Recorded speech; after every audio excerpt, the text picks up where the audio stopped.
Generous support for the following program provided by the Bible Family Fund of the Denver Foundation and the O'Bannon Foundation, a fund of the Indianapolis Foundation. As an 88-year resident of planet Earth, I'm constantly amazed by the infinite variety of activity I see going on around me. The complexity of it all, the way it all works together. Every animal, every vegetable, every mineral, every solid, liquid, and gas, each its own unique contribution, just like us, to the bigger picture, the vast, infinite, interdependent, interconnected web of all creation. I admit it's a lot for me to process, more than I can handle on my own, which is why I reached out to these people. I exist because you exist. Some of my most thoughtful and most thought-provoking fellow Hoosiers to help me sort it all out. I see this connectedness in my community where pieces fit together. You know, if we kind of allow science to inform our social understanding and whatnot, it's that we really are connected. If there really is a true back and forth connection between everything and everyone, what does it mean? How does it affect, or maybe how should it affect, the way we live our lives? How we think and feel and believe and behave? Good questions in search of good answers, which I hope we can get a little closer to as we explore the connections that exist between you and me, everyone and everything, everywhere.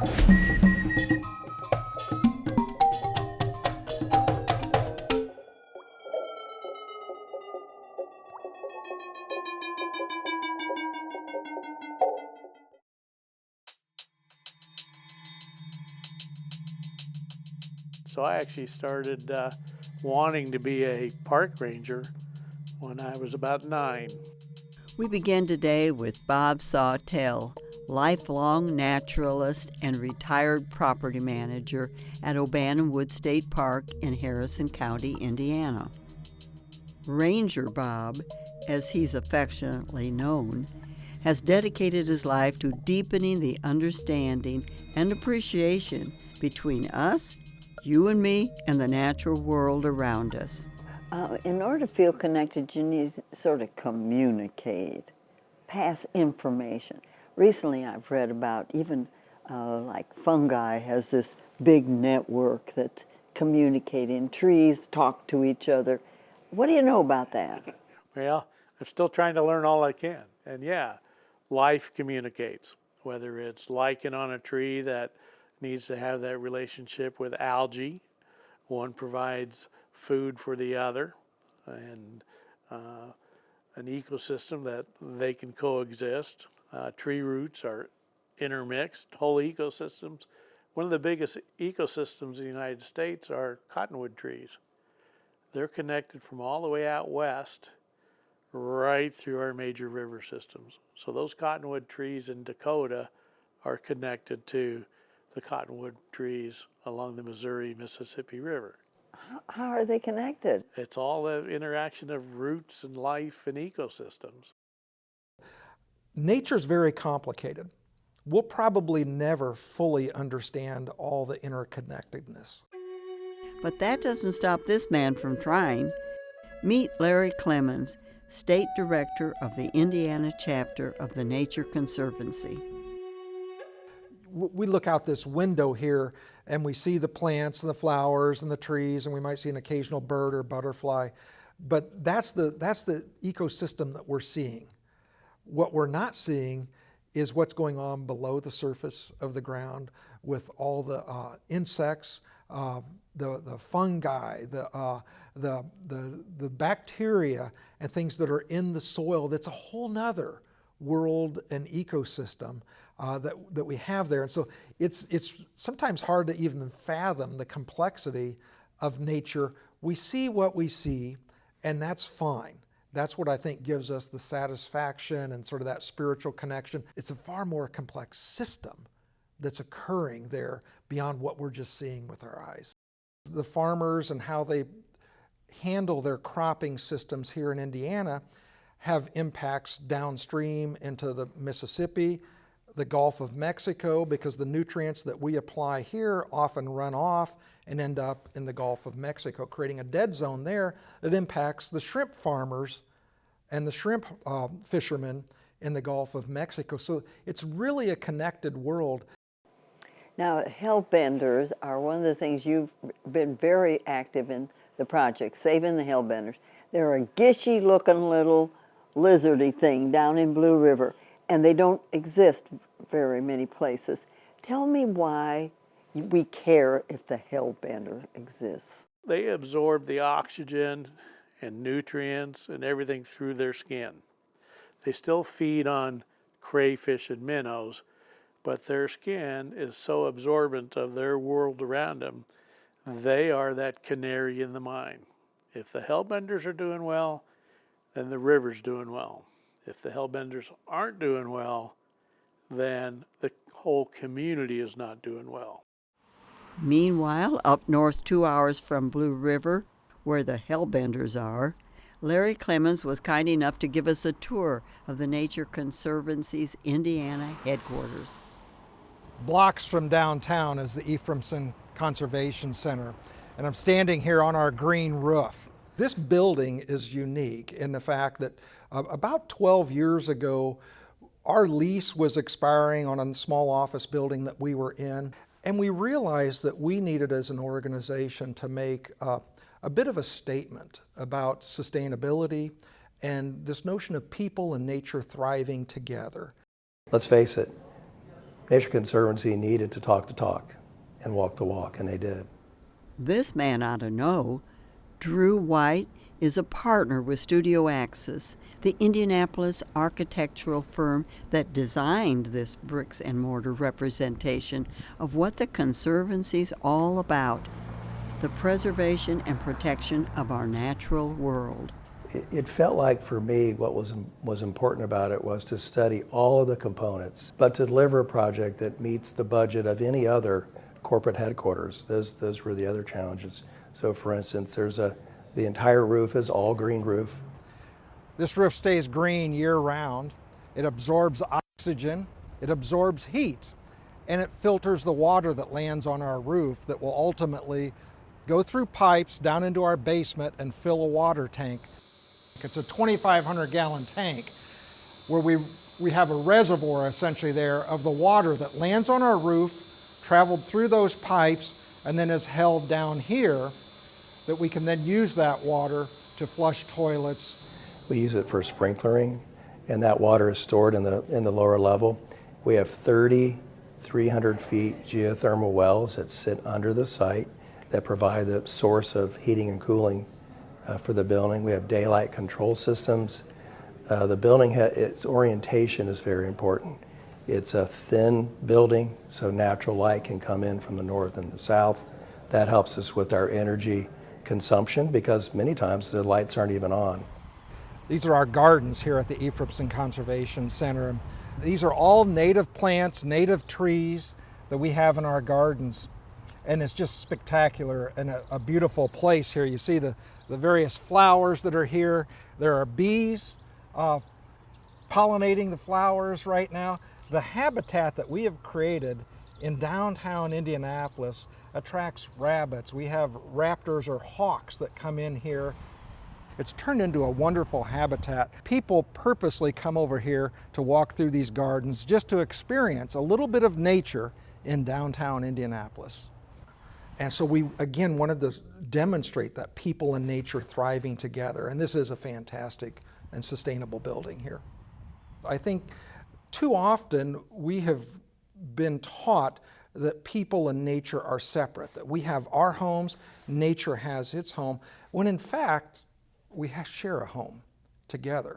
I was really fortunate in growing up and being so involved in nature. It was right out my back door. A lot of people don't have that, or quite honestly, they don't believe they have it, and yet they do. Here we are sitting in downtown Indianapolis. Our office is here. We have some of the most beautiful gardens. Nature is right outside our door here. So again, it comes down to getting people to touch, feel, breathe, see, and experience their world around them. And that can be as easily true in a city park, county park, state parks, national park. Get connected, which basically means get outside. Back to O'Bannon Wood State Park for a few minutes. This is Stanley Bells. Stanley succeeded Ranger Bob as the park's property manager. Tell me when you feel most connected to life as you might see it through outdoor activity. So for me, when I feel the most connected, there's a couple times where I go what I consider solitude. And that's what I love about O'Bannon Wood State Park is it reminds me of a western park like no other state park because you can get out there and be by yourself if you want to be. I can, in 10, 15 minutes, I can be, where I may not see another person if I wanted to for a day or two. Or now I can go into Wyandotte Cave. There's one place in Wyandotte Cave where I can go and sit, turn out all the lights, there's some water running, and for me, it just rejuvenates me, and it gives me that extra boost that I need. A little bit of solitude, but then coming back and, with the news, just be refreshed. You become part of the woods. And I can only hope people take the time and take that walk in the woods or in their park or even in their neighborhood. It's all right there, Our visit to O'Bannon Wood State Park coincided with one of the park's monthly homestead days, and lucky for us, we bumped into this woman, Debbie Striegel, a longtime park volunteer. Why do you do this? Why do you volunteer with this? It started because we liked the people. And we had been coming here since we first got married, been married over 40 years. And we were campers, hikers, outdoor lovers. But we loved the staff here, and we just connected with the staff. And I loved that what they're doing is, it's not reenacting, it's more like living history is what we call it. And that just really appealed to me. I'm not playing a role, I'm literally living a role. And it's different, it's more alive. And that just appealed to me. And well, why is that important that people experience? I don't want them to lose the past. To me personally, I don't want to lose the past. What's the past do to today and tomorrow? I think everything in our history affects our future. And I don't want to lose that connection. That's my personal thought about it. Now, you're a weaver. I'm a weaver. This is one of your looms. This is one of the looms that, in fact, I started weaving because of the park. They had a big antique loom here, and no one was weaving. And I'm a fiber artist. I've been sewing for years, knitting and crocheting. So I said I would like to weave, and they said we'd love to have a weaver on staff, volunteer, and so I started weaving. This just happens to be a portable loom that I use, and it's more unique because people haven't seen it before. Historically, it's been around for centuries. It's called an Inkle loom, I-N-K-L-E. And it's just a different type of weaving. In our country, it was used for holding their socks up or for straps on guns and different things like that, for belts, for their hat bands. So historically, it's still in our history as well as other countries. But it's more unusual, and I let people do it. I let them sit down and actually weave, and that's an experience people don't get. What does it give them when they do that? Oh, I can't tell you the expressions. I've had 3-year-olds sit down and do that, and I've had 90-year-olds do it. And they all give you this same, wow, I'm weaving. This is so cool, because it's almost a lost art. How does it connect them with, like, the 3-year-old, with people that they never even knew about? You know what's cool about getting young kids to do it? The parents are involved then. If I just get one adult to do it, oh, that adult's doing it, it's no big deal. But when I get a young person to do it, everybody all of a sudden is like, wow, if they can do it, this is pretty cool. And everyone's really paying attention then. So I like to get the younger ones involved more so than the older ones, actually. Now, how does weaving literally, and I can show that how it takes a whole lot of things working together to create something. How is that really shown by a loom and weaving? So when you weave, you're literally moving these fibers back and forth. You know, everything has motion to it. Everything in the world has motion to it if you think about it. So this is one more example of motion. To make that pattern come out, which is just a bunch of strings on a loom, doesn't look like anything special. But soon as I add that motion and run that shuttle through there, all of a sudden I've got a pattern. Just like in everything else in our lives, you know, everything can create something from that motion that's going on, and that's what happens with weaving. Talk to me more about a pattern. How making a pattern out of strings relates to how having a pattern of how nature is, how veins on a leaf would be, then how society's working together, providing resources to their citizens. Those patterns. Well, if you think about it, our whole life is patterns, you know. For me, I like that they change. You know, I like the flexibility in patterns, you know. Yes, the leaf is that leaf, but from one year to the next, that leaf will even change depending on its water source and, you know, its environment. Even that one leaf that might look the same to you, if you actually laid them side by side, they're not always exactly the same. So it's a pattern, and yet it's a shifting pattern. And society, aren't we a shifting pattern as well? You know, I feel like that's all part of the same in pattern making and pattern creation, or, you know, the same as this. I could change one thread color. If I just change the white in that pattern, I've already got the same design, but a whole new pattern because I've changed one thing in that pattern. What kind of a lesson, if you want to speak of it as a lesson or directional guide, would hearing that a kid, a 13-year-old kid, what would they gain out of that showed them something about their life? I think change is good.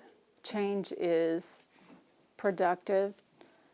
How I can change that one pattern that might have been historically very unique to that time period. I put a hot pink in there, and I've already updated that entire pattern to a modern design, haven't I?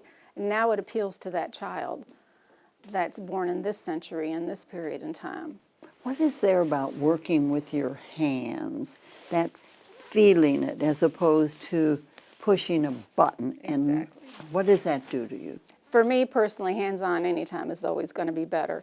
I'm a touchy-feely person anyway. If I see a new fiber or a new anything, if I go to find new fibers to weave, I always have to touch them because it does tell me what that's going to feel like when I weave with it. Just because it feels good here doesn't necessarily mean it's going to weave well. So for me, for weaving, I have to know what that feels like to know what kind of project I'm going to get at the end of it. Does that give you a sense of connection to touch it? Oh, sure, for sure. And I encourage everyone to touch. You know, so many things in our lives are don't touch, don't touch, don't touch. And I encourage everyone, no matter what I'm doing. Here, when you volunteer and you work in this homestead here, is that a lot about touching and connecting? Definitely. I think for everybody. You know, when they come visit here and they see all that we're doing here, our old-time clothes, you know, we all are pretty diligent about trying to keep our clothing period and time correct, and so they can really walk around and get a feel. I have people say, oh, I would like to do this, but I don't have a skill. I'm like, you know what? Dress up, walk around, and talk to people. Talk about the time period. You don't have to necessarily have that skill to do some major craft, to feel a part of it and to share that experience with people when they come in. That's what they really want. They want that experience. Finally today, we spend a little time at IU Health in Indianapolis with Dr. Kristen Suhrie. Talking to her left me with one of those rare, wonderful questions that actually answers itself. And that question is, Considering the genetic foundation that all living beings share, how could we be anything but connected? I'm a neonatologist, which means I'm a pediatrician who specializes in caring for newborns. What drew me to Indianapolis was my interest in genetic problems in babies was an area that IU and Riley wanted to focus on. They wanted to figure out a better way to care for those babies with genetic problems. Now tell me about your research. Yeah, so what we're working on is trying to understand when babies are born ill and they're requiring ICU care in the NICU, how can we sort out who's there because they have a genetic problem, and how can we find out what that problem is? Every being, be it an animal, plant, whatever, we all have something in us called DNA. And so what that is a compound that is composed of specific amino acids. There's only 4 different ones. And those 4 different ones, their order through this long chain, it's called a double helix, is what this makes. And those 4 different letters are what makes us all unique. It's in every part of our body. And it really tells our bodies how they should be formed, how they should function, and they make each of us who we are. So we all have the same basic materials make up who we are. But it's how that DNA is structured that makes us unique. You as a pediatric geneticist, how does that affect you when you think as an individual about questions that are spiritual or artistic or political, economic? Yeah, I think it's all, everything is just connected together. So you don't have to have one without the other. And so your beliefs and your experience in life and your DNA, it's all connected, right? So our experience in life is largely dependent on who we are. You know, my experience of being, you know, who I am and where I'm from was part of my DNA, right? So my parents are from a certain place. It was their DNA that made me. And how that interacts with my environment manifests as how your spirituality comes out, how your beliefs about different economics and things like that, it's all connected. Well, you know, I think if we all just kind of realize that, you know, we're all, what's in all of us is the same. So, you know, thinking in this, tying these things back to DNA and genetics, you know, that's in all of us. And like we talked about, that it's just those 4 little changes in DNA that make all the difference. But if we go back and say, but we all have DNA, so we all have something in common, right? We all have that substance in us. It's just slight variations of that make this great diversity that we have. And so if we, you know, see some difference, if we can also realize that that's really the basis of our commonality as well, is that DNA, it's in all of us. It's just slight differences that make these differences that we see in one another, but it's all the same, really. It's all DNA. And I think the reality is that we're really all related, you know. We all kind of have descended from, you know, this common point. And I think that's really kind of the unique thing that genetics and DNA has taught us. You know, if we kind of allow science to inform our social understanding and whatnot, it's that we really are connected. You know, these connections through DNA, they're passed down from generation to generation. Just knowing how interconnected everything is, I think it kind of calls for us to be more thoughtful about the decisions we make, you know, to know that the decisions that I make not only impact me or other people, but they impact other organisms and our environment. And so trying to think about taking this big picture approach to life in general, I think science really helps to do that, and understanding, how our DNA and our genetics, that same basis is in everything in our environment. Whether in the woods with Bob Sawtelle or Stanley Bells, or in the urban natural think tank of Larry Clemens, or even in the midst of those who ply their passions in architecture like Drew White, textile arts and history like Debbie Striegel, or even a medical researcher such as Dr. Kristen Suhrie, I feel the web of comfort around me. I'm not adrift in a vast unknown.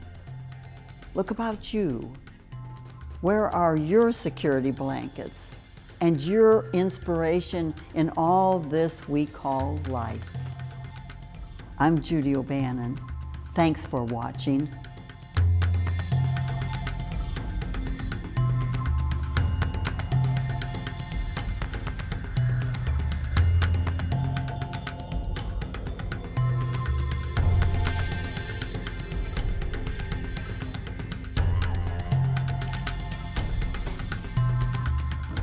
Generous support provided by the Bible Family Fund of the Denver Foundation and the O'Bannon Foundation, a fund of the Indianapolis Foundation.